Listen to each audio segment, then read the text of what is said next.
The summer of 1991 arrived in Millridge, Pennsylvania, with the kind of heat that made asphalt shimmer and childhood feel infinite.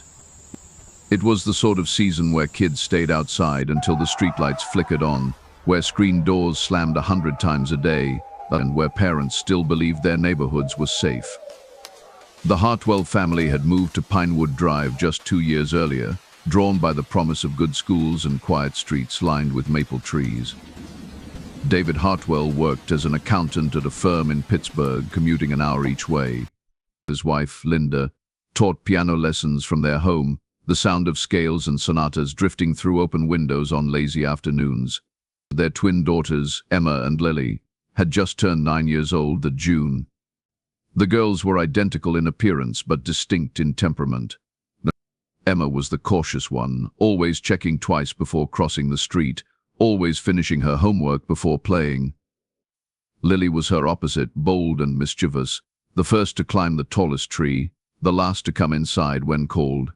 Together they formed a unit that seemed impenetrable, speaking in half sentences only they understood, then finishing each other's thoughts with an ease that unnerved even their parents. Neighbors would later describe them as inseparable, two halves of the same soul. That description would take on a darker meaning in the weeks to come.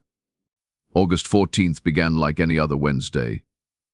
David left for work at 7 in the morning, kissing Linda goodbye and ruffling the hair of both girls as they ate cereal at the kitchen table.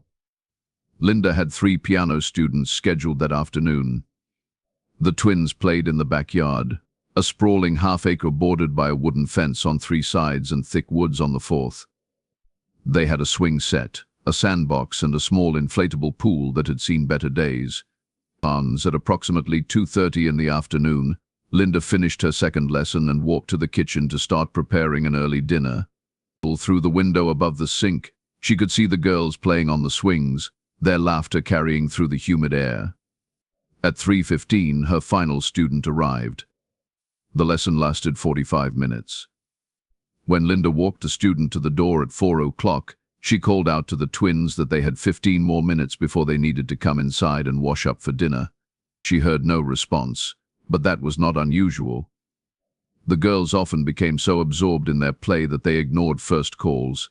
Linda went back inside, checked the roast in the oven, and began chopping vegetables for a salad. At 4:20, she walked to the back door and called again. Silence. A flutter of unease moved through her chest, but she pushed it down. They were probably hiding, playing one of their games. She stepped into the backyard. The swings hung motionless. The sandbox was empty. The pool sat undisturbed. Linda called their names, louder now, her voice taking on an edge. She walked the perimeter of the yard, checking behind the shed, around the side of the house, near the garbage cans. Nothing. Her heart began to pound in a way that made her hands shake. She ran back inside and dialed her husband's office. David answered on the 3rd ring, and the panic in Linda's voice cut through any pleasantries. He told her to call the police immediately, that he was leaving right now, that it would be okay. But the tremor in his own voice betrayed his fear. The first patrol car arrived at 4:38. Officer Raymond Kowalski stepped out, a 20-year veteran of the Millridge Police Department who had handled noise complaints and fender benders, but nothing like this.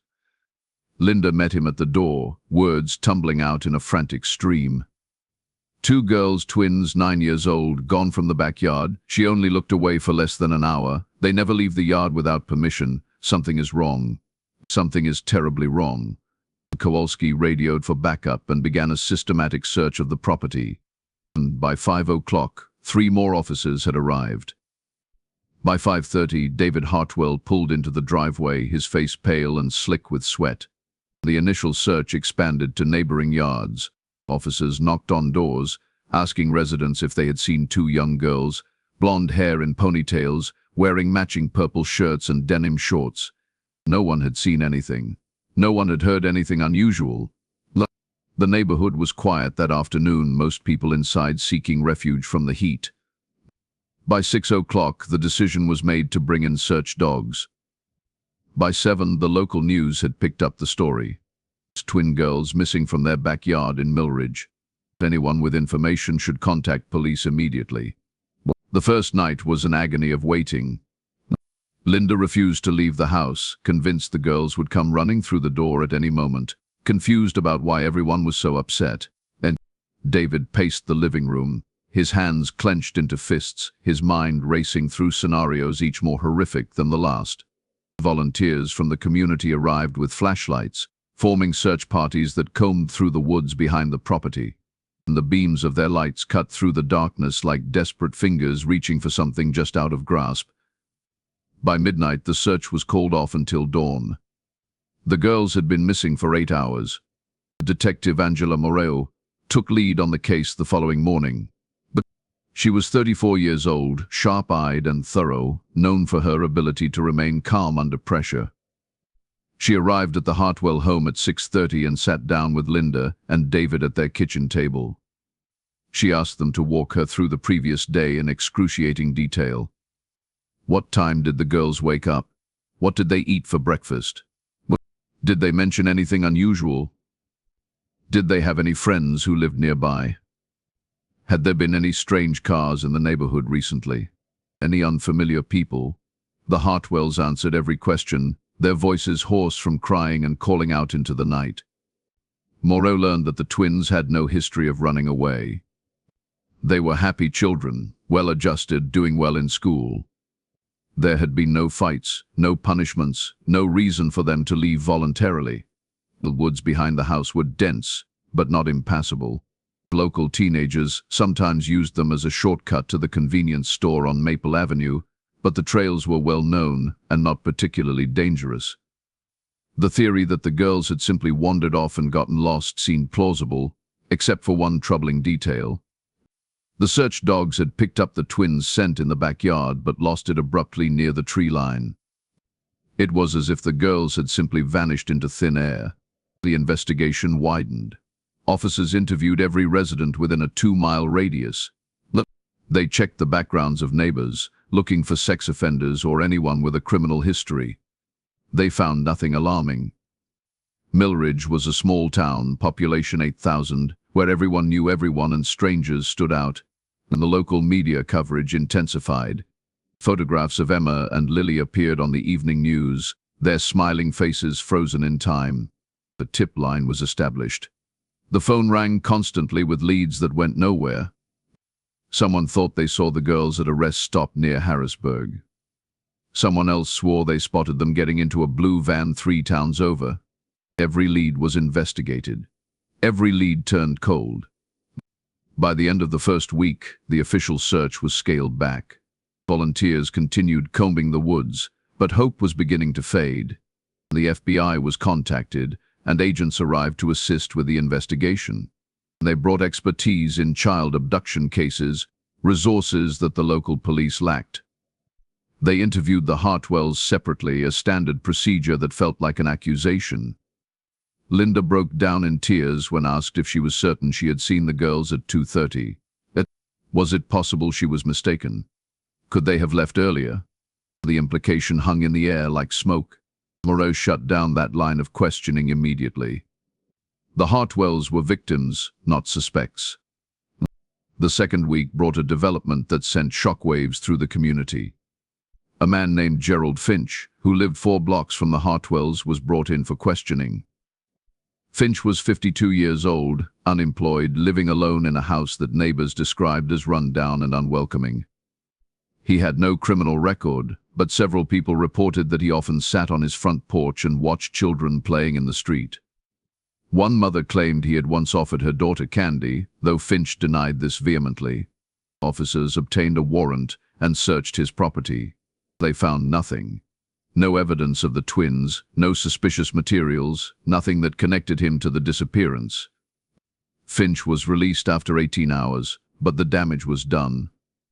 His house was vandalized 2 days later, the word monster spray painted across the garage door.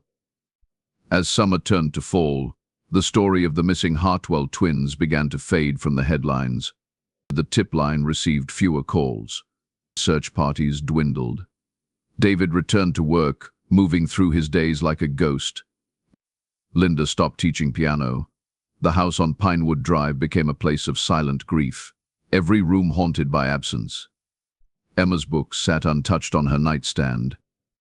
Lily's favorite stuffed rabbit remained on her pillow. Time moved forward, but the Hartwells remained frozen in that terrible moment when everything changed. The official investigation continued, though progress was minimal. Moreau refused to give up. She spent hours reviewing case files, looking for patterns, connections, anything that might provide a break. She interviewed drifters who had passed through the area in August. She checked reports of stolen vehicles. She coordinated with police departments across Pennsylvania, looking for similar cases, but the trail remained cold. By the end of 1991, the case file was thick with dead ends and unanswered questions. The twins had simply vanished, leaving behind no trace, no clues, no answers. Years passed. The Hartwell case became one of those tragic unsolved mysteries that people in Millridge spoke about in hushed tones. David and Linda eventually divorced, the weight of shared grief too heavy for the marriage to bear. Linda moved to Ohio to live with her sister. David stayed in Millridge, unable to leave the place where he had last seen his daughters. He visited the woods behind the old house regularly, walking the trails with a desperate hope that bordered on madness. The new owners of the property on Pinewood Drive were kind but distant. They knew the history. Everyone did. Detective Moreau retired in 2008, but she never closed the case in her mind. She kept a copy of the file at home, reviewing it periodically, hoping some new perspective might emerge. She attended conferences on cold cases, networked with other investigators, shared details of the Hartwell disappearance with anyone who would listen. In 2015, she submitted DNA samples from items belonging to the twins to a national database, hoping advances in technology might eventually provide answers. But the database searches came back empty, and the twins remained ghosts. By 2021, the case was 30 years old. Most of the original investigators had retired or passed away. The people who had volunteered in those early search parties had moved on with their lives. The woods behind Pinewood Drive had grown thicker, wilder, reclaiming trails that had once been well worn. The story of Emma and Lily Hartwell had become a local legend, the kind of cautionary tale parents told to keep their children from wandering too far. But legends do not rest easy, and sometimes the earth gives up its secrets when least expected. But October 17th, 2021 was a Sunday. The weather was crisp and clear, leaves at peak color, the kind of autumn day that Pennsylvania does better than anywhere else. A woman named Jennifer Kovac was hiking in the woods near Millridge with her golden retriever, a 4-year-old named Baxter. Kovac was a newcomer to the area, having moved from Philadelphia 6 months earlier for a job at a tech startup in Pittsburgh. She enjoyed the slower pace of small-town life, the access to nature, the quiet. Baxter was less interested in the scenery and more interested in smells, darting off trail repeatedly to investigate fallen logs and suspicious-looking patches of dirt. About 2 miles into their hike, Baxter became fixated on a spot beneath a large oak tree. He began digging frantically, dirt flying behind him, his tail wagging with the kind of enthusiasm usually reserved for squirrels. Kovac called him back, but he ignored her, continuing to dig with single-minded determination. She walked over, intending to pull him away, when she noticed something white protruding from the disturbed earth. At first, she thought it was a rock or a piece of old trash. Then she looked closer. It was bone. Small, delicate, unmistakably human. Kovac felt her stomach drop. She grabbed Baxter by the collar and pulled him back, her hands shaking. She fumbled for her phone and dialed 911, her voice barely steady as she explained what she had found. The dispatcher told her to stay where she was, not to touch anything, that officers were on the way. Kovac sat on a nearby log, holding Baxter close, staring at that patch of disturbed earth and wondering what horror lay beneath. The police arrived within 20 minutes, followed shortly by forensic specialists. The area was cordoned off. Photographs were taken. The excavation began carefully, methodically, each layer of soil removed and documented. By late afternoon, they had uncovered enough to confirm what everyone feared. 2 small skeletons buried side by side, shallow grave, approximately 30 years old based on preliminary analysis. The remains were carefully removed and transported to the State Forensic Laboratory. Dental records would be needed for positive identification, but the location, the circumstances, the number of victims, everything pointed to one conclusion: that they had found Emma and Lily Hartwell. The news hit Millridge like a bomb. The story that had become legend was suddenly real again, raw and immediate. David Hartwell was notified by phone. He sat down on his kitchen floor and wept for the first time in years. Linda was contacted at her home in Ohio. She did not speak for 5 full minutes, holding the phone against her ear, breathing shallowly, the world spinning around her. Detective Moreau, now 70 and living in Florida, received a call from her former partner. She closed her eyes and whispered a prayer of thanks and sorrow. After 30 years, the twins were coming home. But finding the bodies answered only one question while raising a dozen more. How did they die? Who killed them? Why were they buried in those woods? The forensic examination would take weeks, but preliminary findings indicated no obvious signs of trauma to the bones. No fractures, no evidence of blunt force. The cause of death would be difficult to determine after 3 decades, but investigators hoped trace evidence might provide clues. Soil samples were analyzed.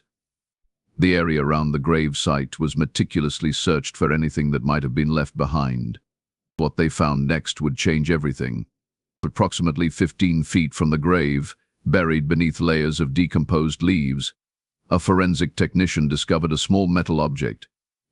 It was a locket, tarnished and dirt-encrusted but intact. Inside were 2 tiny photographs, faded but recognizable. Emma and Lily Hartwell, smiling for the camera.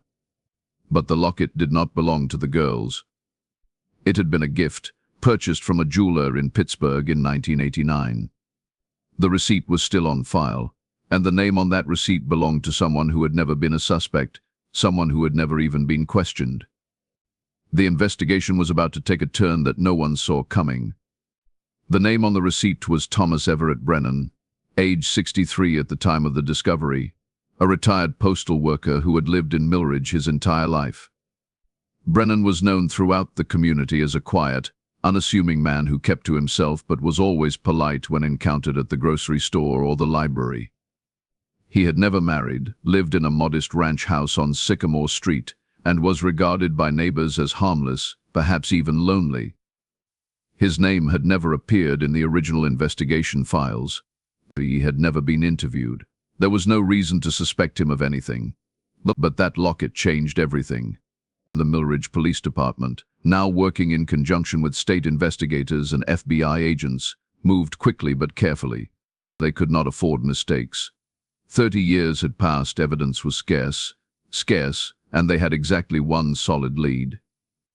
On October 23, 2021, 6 days after the discovery of the remains, Detective Paul Hendricks, who had inherited the cold case division, had obtained a warrant to search Brennan's property. The warrant was executed at 6 in the morning, a team of officers surrounding the house before dawn, ensuring there would be no escape, no destruction of evidence. Brennan answered the door in a bathrobe and slippers, blinking in confusion at the armed officers on his porch. He asked what this was about. He was told to step outside. His house was going to be searched in connection with an ongoing investigation. The color drained from his face. He asked if he needed a lawyer. He was informed that he was not under arrest, that he was free to call anyone he wanted, but that the search would proceed regardless. Brennan stood on his front lawn, watching as officers entered his home, his hands trembling, his breathing shallow. The search took 7 hours. Officers went through every room, every closet, every drawer. They examined the basement, a dark, cluttered space filled with old furniture and cardboard boxes. They checked the attic, dusty and sweltering despite the cool October air. They dug in the backyard, using ground-penetrating radar to check for additional burial sites. They found nothing immediately incriminating. No weapons, no trophies, no diary confessing to murder. But they did find photographs. Hundreds of them. Hundreds of them. The photographs were stored in shoeboxes in the bedroom closet, organized by year. Most were innocuous, pictures of landscapes, buildings, strangers on the street. But mixed among them were images that made investigators' skin crawl. Children playing in parks, children walking home from school, children sitting on front porches. None of the images were overtly sexual, none showed the children in distress, but the sheer volume and focus were disturbing. And among those photographs were several of Emma and Lily Hartwell, taken in the weeks before they disappeared. Images of them playing in their backyard, swinging on the swing set, splashing in their inflatable pool. Images taken from the woods behind their property. Brennan had been watching them. He was brought to the station for questioning. He waived his right to an attorney, claiming he had nothing to hide.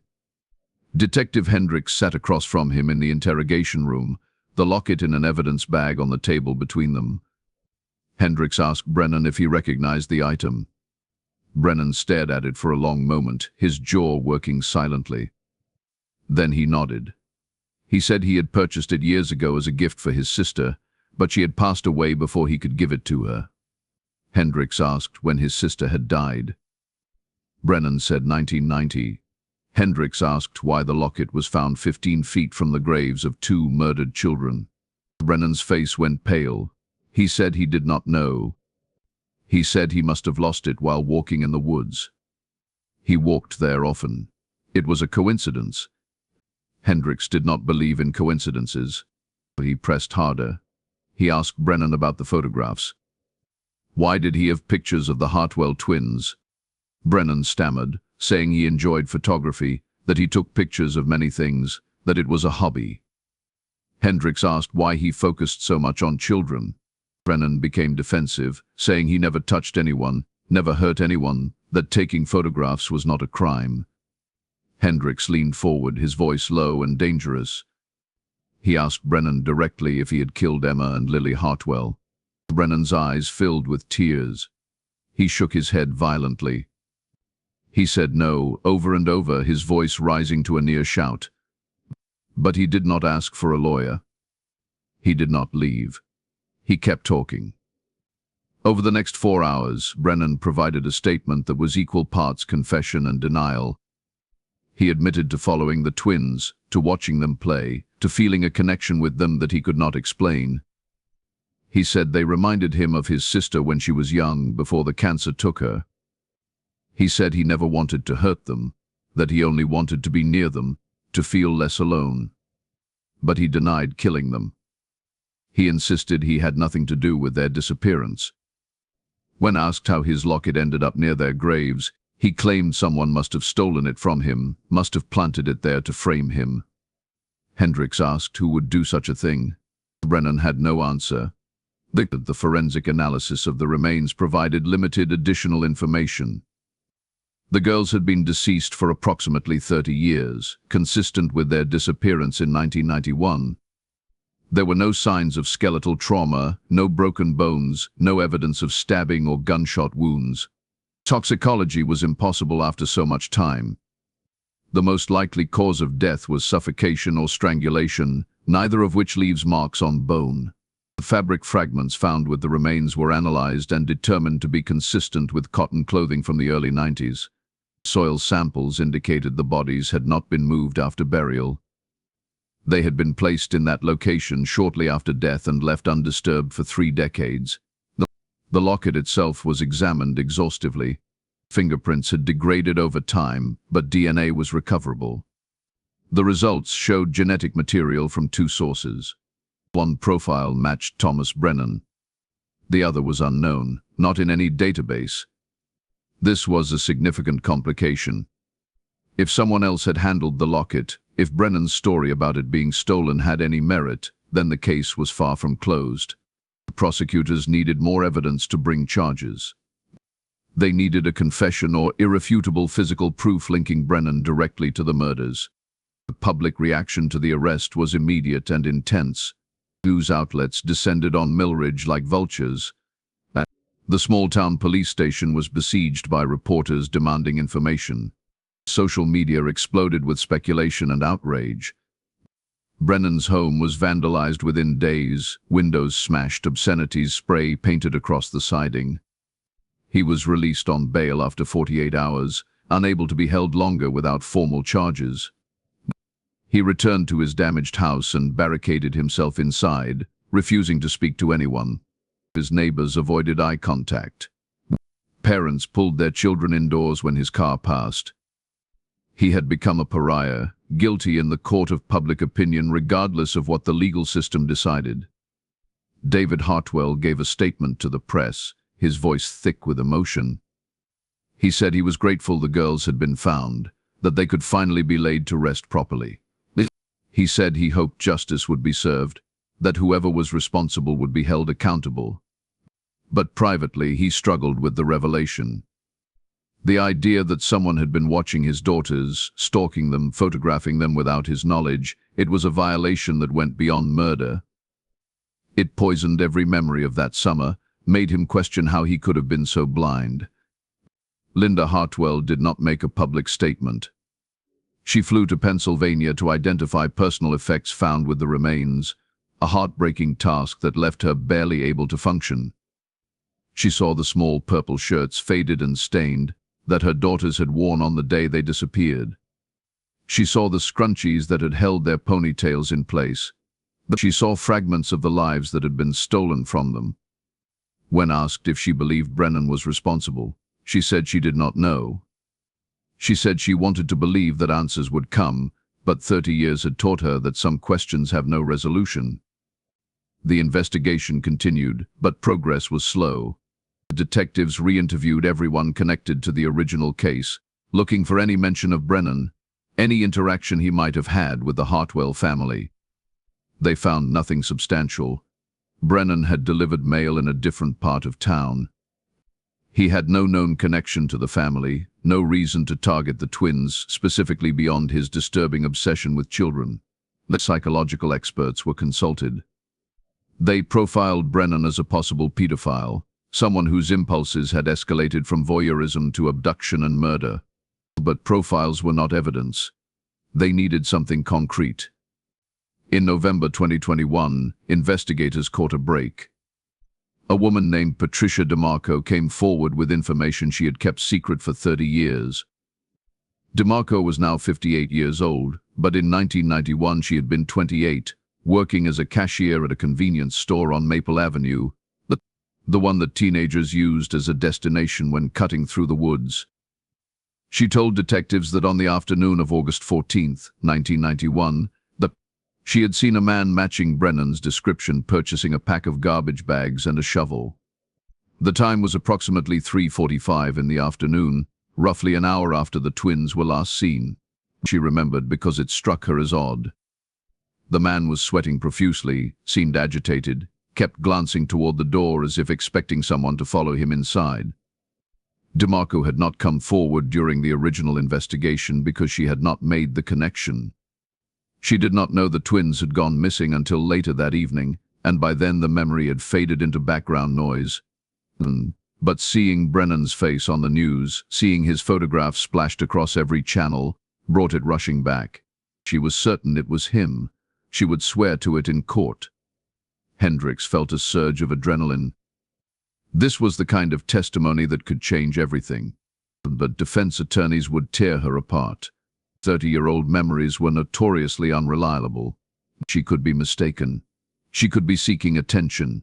And they needed more. The second DNA profile from the locket haunted the investigation. If Brennan had an accomplice, if someone else had been involved, the case became exponentially more complicated. Detectives ran the unknown profile through every database available, looking for a match.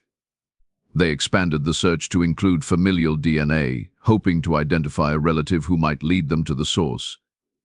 In December 2021, they got a hit. The unknown DNA was a partial match to a man named Leonard Voss, who had been arrested in Ohio in 2003 for burglary. Voss was now 60 years old, living in a nursing home in Cleveland, suffering from advanced dementia. But he had a brother who had lived in Millridge in the early 90s. A brother named Calvin Voss. Calvin Voss was 62 years old, a mechanic who had owned a small auto repair shop in Millridge from 1987 to 1995. He had moved to West Virginia in 1996, remarried, started over, and his name had never appeared in the Hartwell investigation. He had no criminal record, but his DNA was a potential match to the unknown profile on the locket. Detectives located him in a small town outside Charleston. On January 8, 2022, they knocked on his door. Voss was cooperative, if confused. He invited the detectives inside, offered coffee, asked what this was about. When shown a photograph of Thomas Brennan, Voss's expression changed. He said yes, he knew that man. They had been friends back in the 90s. They used to go hiking together in the woods around Millridge. They had lost touch when Voss moved away. He had not spoken to Brennan in over 20 years. When asked if he had ever owned a locket, Voss frowned. He said no. He had never owned jewelry of any kind. But his brother Leonard had been staying with him in the summer of 1991, trying to get his life together after a stint in rehab. Leonard had sticky fingers, a problem with taking things that did not belong to him. The pieces were starting to fall into place, but the picture they formed was fragmented and incomplete. Detectives theorized that Brennan and Voss had been in the woods behind the Hartwell property on August 14th, that they had encountered the twins, and that something terrible had happened. But Voss denied any involvement. He said he had been at his shop that entire day, that he had customers who could verify his whereabouts. Records from 1991 were sparse, but investigators managed to track down 3 former customers who remembered having their vehicles serviced that week. None could confirm the exact date. Voss agreed to provide a DNA sample voluntarily, and the results would take weeks. While waiting for DNA confirmation, detectives dug deeper into the relationship between Brennan and Voss. They found photographs in Brennan's collection that included Voss, images of the two men on hiking trips, sitting around campfires, standing at scenic overlooks. The dates on the photographs ranged from 1989 to 1995. They found receipts showing that Brennan and Voss had purchased camping equipment together, that they had frequently traveled to state parks and remote wilderness areas. They found a journal in Brennan's basement, entries written in cramped handwriting detailing his thoughts and feelings over the years. The journal entries from August 1991 were chilling. On August 10th, Brennan wrote about seeing the twins playing in their yard, about how beautiful and innocent they were, about how he wished he could protect them from the ugliness of the world. On August 13th, he wrote about feeling an overwhelming compulsion, a need to be close to them, to make sure they were safe. On August 14th, there was no entry. The next entry was dated August 21st, a full week later. It was a single sentence, written in shaky handwriting. God forgive me for what I have done. But even this was not enough for a conviction. Defense attorneys would argue that the journal was the ramblings of a disturbed man, not a confession to murder.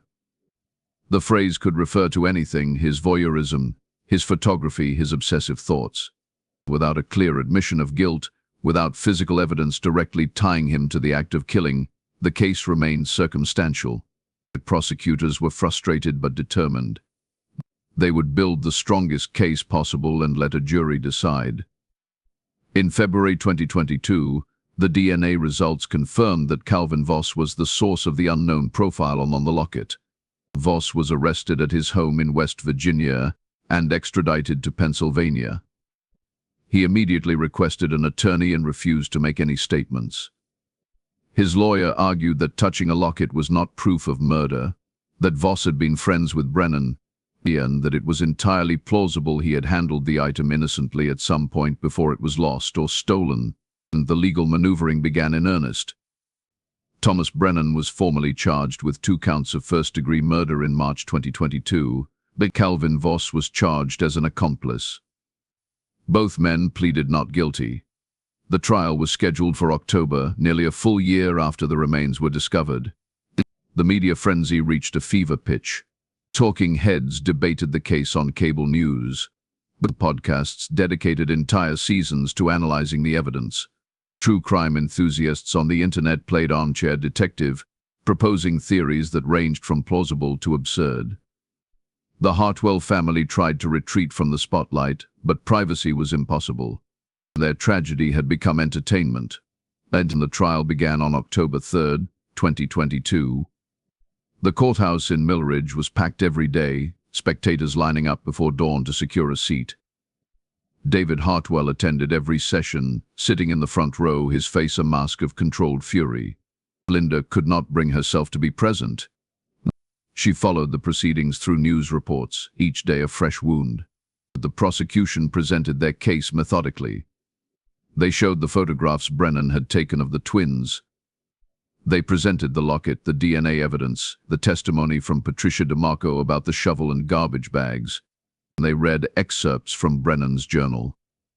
They brought in experts who testified about behavioral patterns in offenders who target children. The defense attacked every piece of evidence. They argued that the photographs proved nothing except that Brennan was a disturbed individual, not a murderer. They pointed out that the DNA on the locket could have been transferred innocently, but they brought in their own experts who testified that 30-year-old memories were unreliable, that DeMarco could easily be mistaken. They argued that the journal entry was ambiguous, that it could refer to any number of things. They painted Brennan as a lonely, mentally ill man who had been persecuted by a community desperate for answers. They suggested that the real killer was still out there, that rushing to judgment would mean justice was never truly served. Calvin Voss took the stand in his own defense, a risky move that his attorney had advised against. He testified that yes, he had been friends with Brennan, that yes, they had hiked in those woods many times. But he swore he had nothing to do with the deaths of Emma and Lily Hartwell. He said he had touched the locket years earlier, before it was lost, that Brennan had shown it to him when discussing his deceased sister.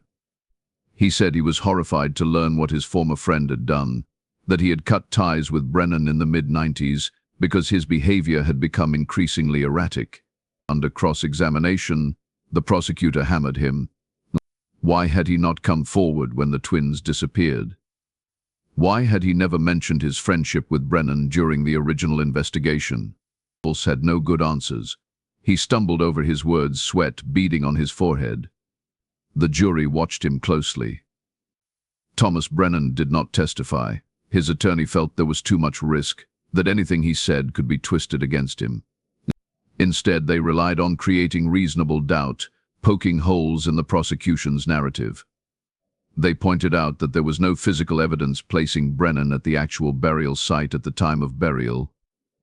They noted that the cause of death had never been definitively determined. They argued that circumstantial evidence, no matter how compelling, was not proof beyond a reasonable doubt. The trial lasted 6 weeks. Closing arguments were delivered on November 14th. The prosecution painted a picture of two predators who had stalked innocent children, who had acted on their darkest impulses, who had buried their victims in a shallow grave and gone on with their lives, as if nothing had happened. The defense argued that the state had failed to prove its case, that convicting these men based on suspicion and circumstantial evidence would be a miscarriage of justice. The jury deliberated for 4 days. On November 18, 2022, the verdict was read. Thomas Brennan was found guilty on both counts of first-degree murder. Calvin Voss was found guilty of being an accomplice after the fact. The courtroom erupted. David Hartwell collapsed in his seat, sobbing openly. Reporters rushed to file their stories. Brennan sat motionless, staring straight ahead, his face expressionless. Voss dropped his head into his hands. Sentencing was scheduled for December. Thomas Brennan was sentenced to 2 consecutive life terms without the possibility of parole. Calvin Voss received 25 years. Both men were led from the courtroom in handcuffs, their lives effectively over. David Hartwell gave a statement outside the courthouse, thanking the investigators, the prosecutors, the jury. He said that while nothing could bring his daughters back, at least now they could rest in peace. He said he hoped that Emma and Lily were together, wherever they were, free from pain and fear. His voice broke on the last words. But the story does not end with the verdict. In January 2023, 2 months after sentencing, Thomas Brennan gave an interview from prison. He spoke to a journalist who had covered the case extensively, agreeing to answer questions on the condition that the interview be published in full with no edits. What he said in that interview shocked everyone. Brennan admitted to watching the twins, to being obsessed with them. He admitted to being in the woods that day, to following them when they wandered away from the yard. But he insisted he did not kill them. He said they had fallen, that there was an old well hidden in the undergrowth, barely visible, covered with rotting boards. He said Lily stepped on the boards and they gave way, that she fell into the well, that Emma jumped in after her sister, trying to save her. He said he climbed down, but it was too late. They had drowned in the stagnant water at the bottom. He said he panicked, that he pulled their bodies out and buried them because he knew how it would look, that no one would believe it was an accident. He said Calvin Voss had nothing to do with it, that he had lied to protect himself, that he was sorry. Investigators were skeptical. They returned to the woods and searched for the well Brennan described. After 2 weeks of digging, they found it. An old stone well, long abandoned, exactly where Brennan said it would be. The opening had been filled in at some point over the decades, but the structure remained. The forensic analysis of the well showed trace evidence of human remains, though too degraded to confirm identity. The discovery sent shockwaves through the legal community. If Brennan was telling the truth, if the deaths were accidental, then the murder convictions might not stand. But prosecutors argued that even if the initial deaths were accidental, Brennan's actions afterward, the burial, the cover-up, the decades of silence, constituted criminal culpability. The case went to appeal. As of this writing, the appeals process continues. Thomas Brennan remains in prison, maintaining his version of events. Calvin Voss has filed for a new trial, arguing that his conviction was based on false testimony from Brennan. The Hartwell family is left in a strange limbo, unsure whether to believe that the deaths of their daughters were a tragic accident or a calculated murder. The truth, it seems, remains just out of reach. Emma and Lily Hartwell were laid to rest in Millridge Cemetery in March 2023, 32 years after they disappeared. Hundreds attended the funeral. White flowers covered the small caskets. David Hartwell stood at the graveside, holding a photograph of the twins from happier times. Linda stood beside him, their hands almost touching but not quite. They had lost their daughters twice, once to the unknown and once to the truth. The weight of that loss would never lift. The woods behind Pinewood Drive remain, thick and silent, holding secrets that may never be fully known. Hikers still walk the trails, unaware of the horror that unfolded beneath the trees. The old well has been sealed permanently, a small memorial plaque placed nearby. It reads simply, in memory of Emma and Lily Hartwell, forever loved, forever missed. And on quiet October evenings, when the light fades and shadows grow long, some say you can still hear laughter carried on the wind, the sound of 2 little girls playing, innocent and free, together as they always were. Whether that is truth or simply what we wish to believe, no one can say. But in Millridge, Pennsylvania, the story of the twins who vanished is no longer just a mystery. It is a wound that will never fully heal, a reminder that sometimes the answers we seek only lead to more questions. And sometimes justice itself is not enough to make things right.